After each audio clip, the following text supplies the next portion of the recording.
ry Andriamanitra avy indrindra o, dera ho anao, aja ho anao, voninahitra ho anao.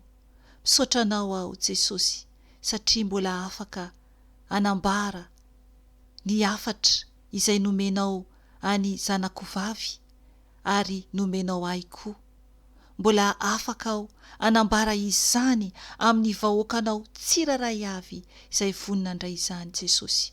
Mangataka aminao aho Tompo, hikasika ny fony tsirairay avy ary aoka ny fanamasinao no hiteny amin'ny alalako, ampatsiahy, ampita ny afatra rehetra izay tianao ho ambara. Misaotra Tompo malalo. Aleluia. Amen. Dia mbola faly miarabanao amin'ny anaran'i Jesosy aho ho anao izay mihaino na iza ianao. Ry havana, nanao izao video izao anambara aminao araka ny teneniko tamin'ny vavaka teo hoe afatra ho an'ny vahoaka malagasy. Eny, efa naika tsy hizara ihany aho amin'ny manofo hoe tsy tena hoe ilaina ny izara izany, nefany tsy avelan'ny fanahymasina angina aho fa miteny amiko foana ny fanahymasina hoe ahoana no tazominao ho anao ny afatra izay omeko ny vahoaka malagasy, izay omeko ny olona izay hiaino, ny olona izay andray. Ka noho izany no mahatonga ahy anao izao video izao anambara aminao ny amin'ny nofy izay nasehon'ny Tompo tamin'ny zanako vavy satria tantarainy zanako vavy tamiko izy io, ary izy tsy afaka anao le video satria izy tsy mahay miteny gasy firy fa miteny frantsay. Izay no mahatonga ny hoe izahako no anambara aminao ny afatra izay nomen'ny Tompo ho antsika tsirairay avy, ho an'ny gasy tsirairay avy io afatra io ny any Madagasikara zany tiako tenenina. Na ianao koa ampitan-dranomasina dia oka ianao anafatra sy teny amin'ny havanao tsirairay avy any Madagasikara any. Dia neny zanako vavy moa zany nofy no namen'ny Tompo azy ka le nofy namen'ny Tompo azy dia efa elaela, fa ny anahy zany namen'ny Tompo dia tamin'ny alalan'ny vavaka ny Marina tamin'ny volana avril teo. Dia ny nofy aloha no tantaraiko anao araka ny teneniko teo hoe niteny Tompo hoe tsy azoko tazoma ho asa mirery izany, satria rehefa azavain'le zanako zany nofy dia tsy maintsy ho ampitaina le izy raha nofy ho ampitaina zany dia tsy maintsy ampitaina izany, satria rehefa mibaiko ny Tompo dia tsy maintsy tanterahana. Ka alohany anazavako izany nofy izany sy ny teny izay namen'ny Tompo koa dia araka ny teneniko tamin'ny video izay efa nolazaiko teo aloha hoe raha ohatra moa ka mino ianao ny amin'ny afatra izay mpitondrain'ny Tompo anay dia voninahitra ho an'Andriamanitra. Raha tsy mino moa ianao Tompoko dia voninahitra ho an'Andriamanitra, fa tsy afaka Tompoko izahay ny tana izany fa tsy maintsy zarainay satria matahotra an'Andriamanitra izahay. Matahotra an' Jesosy izay maniraka anay izahay, ka izay no mahatonga anay anafatra, mahatonga anay ampita ny afatra izay ampitondrain'ny Tompo aminay satria araka ny teneniko hoe ato amin'ny ankonako dia Jesosy no nifidy ary betsaka ny afatra ampitainy avy amin'ny alalako sy amin'ny alalan'ny zanako menadahy izany ka voninahitra ho an'Andriamanitra irery ihany. Eny ara Tompoko, ho tantaraiko anao ny nofy izay nampisehon'ny Tompo any zanako vavy tao anatin'ny nofy. Tsy hiditra en détail amin'izany ahako fa tsy ho raisiko tanteraka zany lay nofy voaloha hatramin'ny farany fanazavan'ny zanako anazy fa izay tarihan'ny Fahamasinana no tantaraiko aminao zany. Ho antsika malagasy rehetra ao Madagasikara Tompoko ity nofy ity. Izany hoe volana maromaro lasa zay dia nampanofy any zanako vavy Jesosy. Lay nofy nasehon'ny Tompo azy dia manambara ny amin'izao miseho ao Madagasikara izao, efa manomboka miseho sahady ilay izy, Zany hoe ao anatin'ny Covid zany io zavatra io ny iseho. Ary tena miala tsiny anareo tsirairay avy aho ny any Madagasikara na ny ety ary hoe tsy niteny hafatra taloha kokoa zany satria araka ny teneniko anao teo hoe niteny amiko mihitsy ary ny tompo hoe mila zaraiko le izy. Zany hoe ny amin'ny zavatra miseho Madagasikara tompoko ny amin'izao Covid zao dia nanofy ny zanako vavy ny nofina men'ny tompo anazy zany de hoe hoisy zany ny fotoana tsy hisy tsony ny fanafody ao Madagasikara. Tsy hisy tsony ny fanafody ao Madagasikara amin'izao Covid miseho zao. Tamin'ny taona lasa ny tompo no nampiseho azy zany tao anatin'ny nofy. Ary tena hoe ny nofy azony dia hitany mihitsy fa misy ady amin'ny resaka fanafody ao Madagasikara. Misy mihitsy zany groupina olona manomboka anatin'ny fahasikana tena hoe mitady manao zay hevitra angalarana fanafody ary misy mihitsy zany mefaratra amin'ny famonoana. Ka izany zavatra zany tompoko militsika mivavaka. Militsika mivavaka mba tsy ho tanteraka ao an-tanindrazantsika izany. Mba tsy ho tanteraka zany ao Madagasikara izany. Satria ny antony izany nofo zany dia manafatra Jesosy. Mila zany itsika tena hoe mifo ara-panahy. Mila mifikitra bebe kokoa amin'Andriamanitra. Satria marina fampivavaka isika tompoko. Fa ny zavatra miseho ao tandrazantsika dia betsaka ny tena hoe tsy mifikitra araka ny tenin'Andriamanitra tokoa. Maninona moa no miteny izany? Satria zany izay nofina seho an'ny tompo any zanako vavy izay teneniko anao teo momba ny amin'ny fanafody tsy hisy tsony ny fanafody ary lasa tena mivadika zavatra hafa mihitsy zany ao Madagasikara. Lasa tena hoe ady zany fangalarana fanafody fanafenana fanafody zany hoe mampatahotra zany zavatra iseho. Satria tena mijaly zany ny olona tsirairay avy no ny avy amin'ny zavatra miseho izany. Ary izay no natonga ny Jesosy tamin'izany vavaka tamin'ny volana avrila lasa teo. Raha tao anatin'ny vavaka ny maraina ako ny alatsinainy 12 ny volana avrila lasa teo iny de nampatsahivo ny tompo ny amin'ilay nofy notantarain'ny zanako vavy tamiko momba le fanafody. Izay zany anankiray tamin'iza eo am-pivavahana zany no nampatsahivon'i Jesosy an'ilay nofy momba ny fanafody. De tanatin'io vavaka io aho ny alatsinainy maraina 12 volana avrila 2021 zany dia ny teny amiko ny tompo ao anatin'ny vavaka.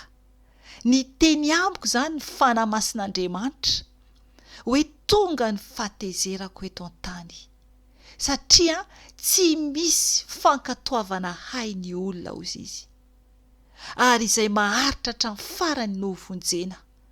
Matio 4:17 mangataka aminao amaky ny verset izay omeko anao. Tena malahelo zany Jesosy malahelo zany Jesosy ary tena mila mibebaka zany isika.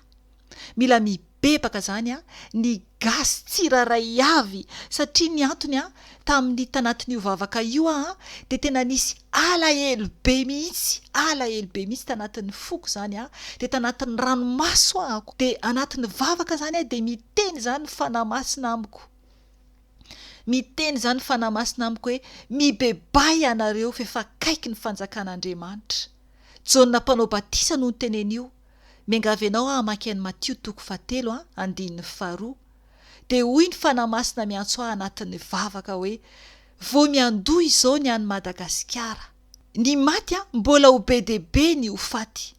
Teneny ny havanao amantsakaiza hibebaka ny fiaina tsy hita tsy mety voky. Io tenin'Andriamanitra io dia amin'ny Ohabolana 7:2-20 ho vakiako aminaran'i Jesosy Tompo. Ny tapany voalohany ihany zany. Ny fiaina tsy hita sy ny fandringanana tsy mety voky. Zay zany tenen'ny tompo tamiko amin'izany mivavaka amin'io. Ary anaty ranomaso ahako. Tena hoe feno alahelo Jesosy amin'ny Madagasikara.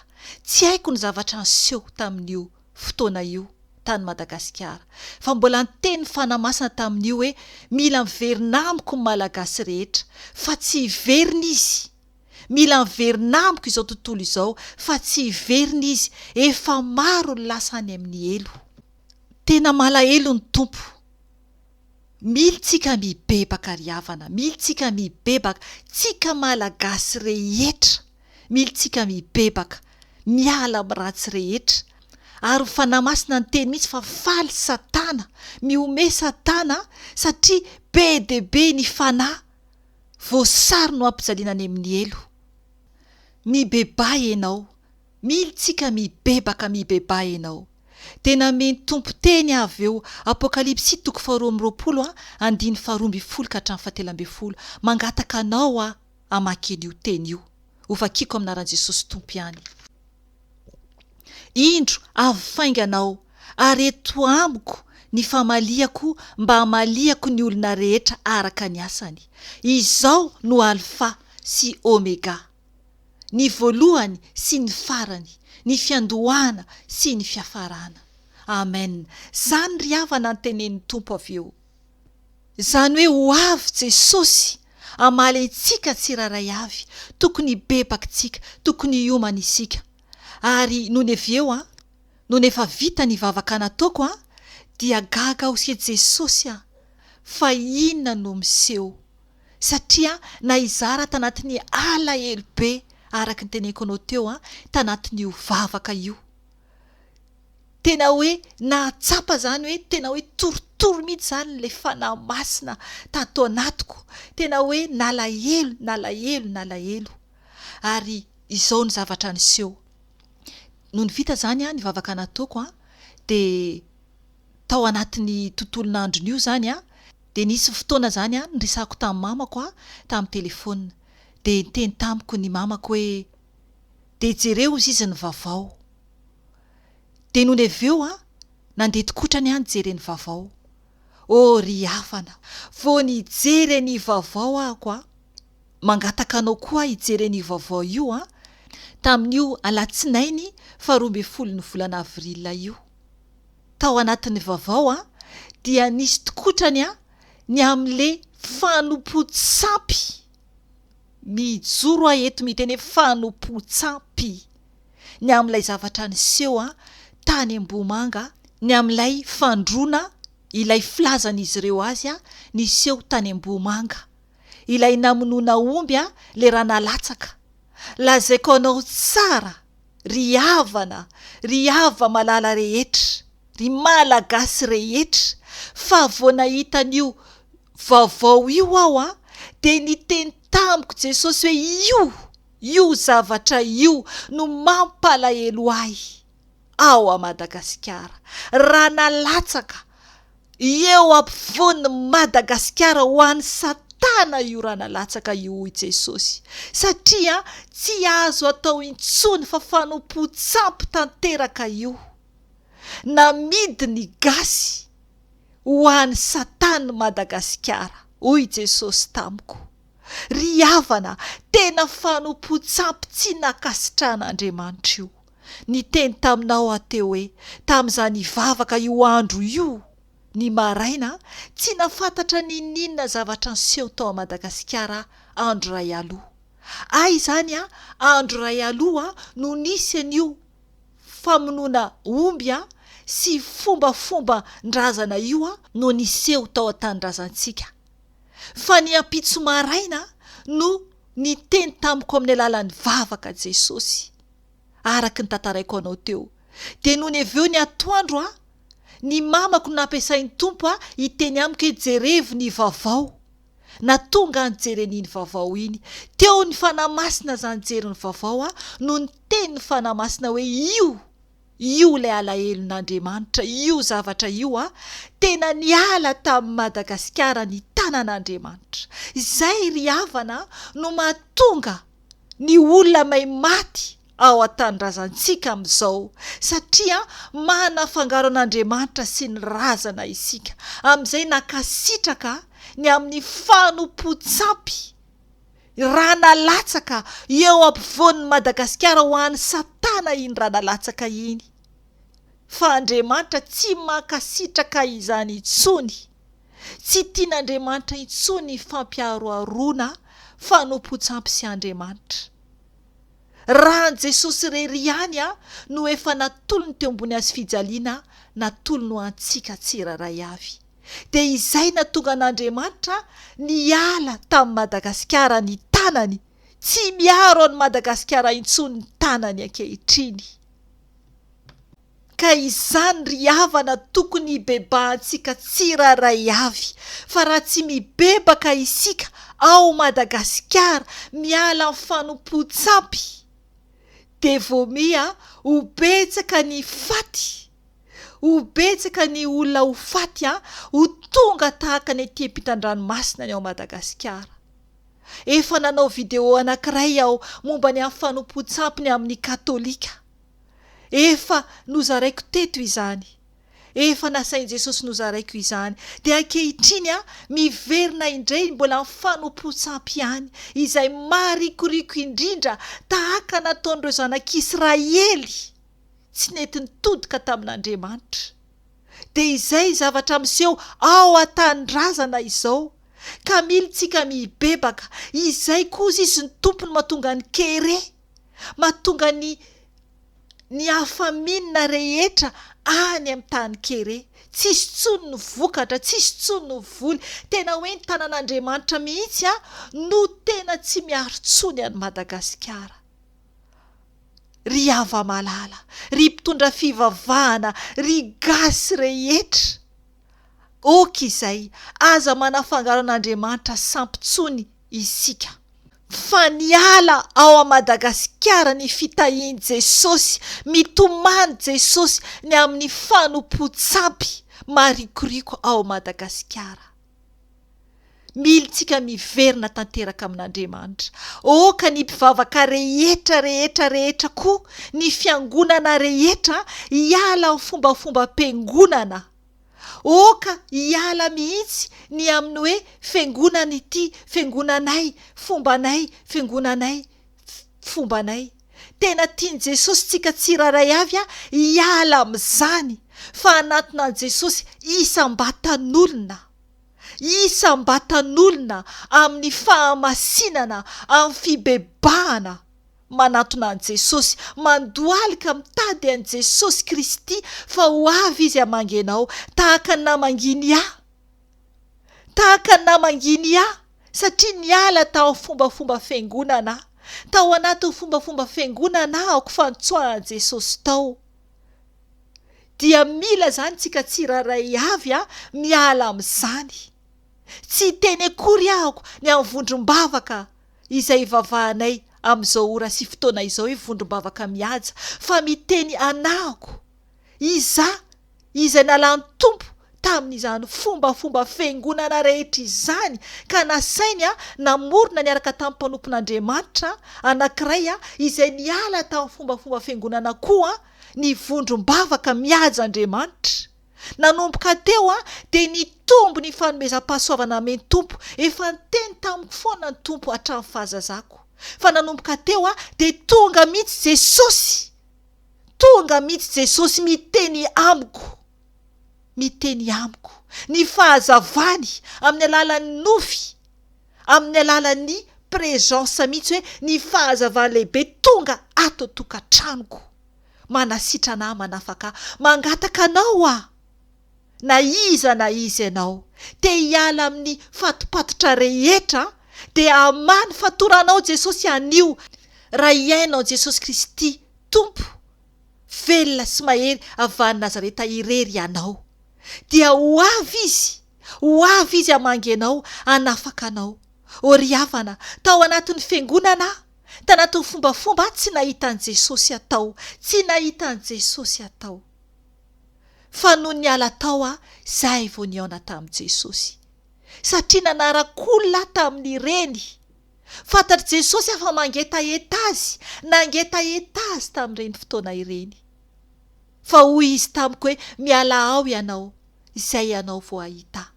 Ary niala tamin'ny fombafomba rehetra koa, ny amin'ny fombafomba Jezebela rehetra koa izay efa nijoroako vavolombelona taminao ny amin'ny fomba fitafiana rehetrarehetra zany dia Jesosy ny nanova. Izy nanova fa tsy ny olona akory. Fa raha mivavaka ianao mandeha amin'ny fiangonana ianao ka raha mbola miaina amin'ny fombafomba rehetrarehetra dia tsarofo tsara fa tsy ho afaka ianao. Ry havana, miantso anao Jesosy anio, anatona Jesosy irery ihany.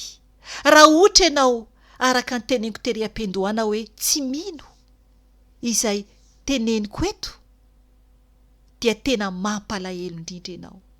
Tena mampalahelo indrindra ianao. Fa ny angatahako anao dia antanio Jesosy hoe Jesosy ianao marina ve? Ianao marina ve Jesosy hoe no miteny ao anatin'iny Mpanompovavin'i.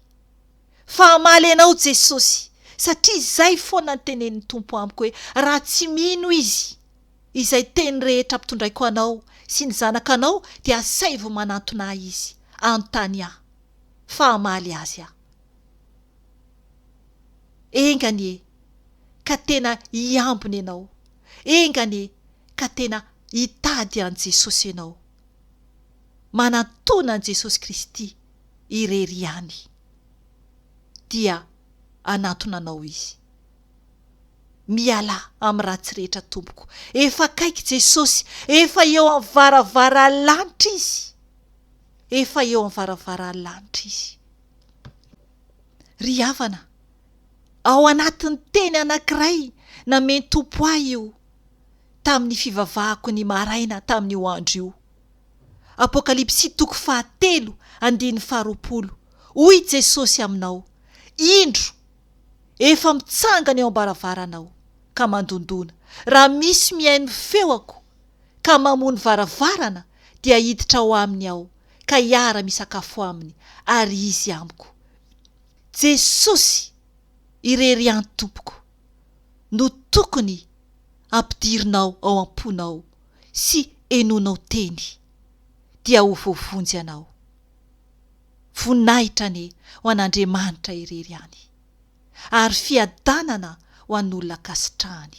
Veloma Tompoko. Amen.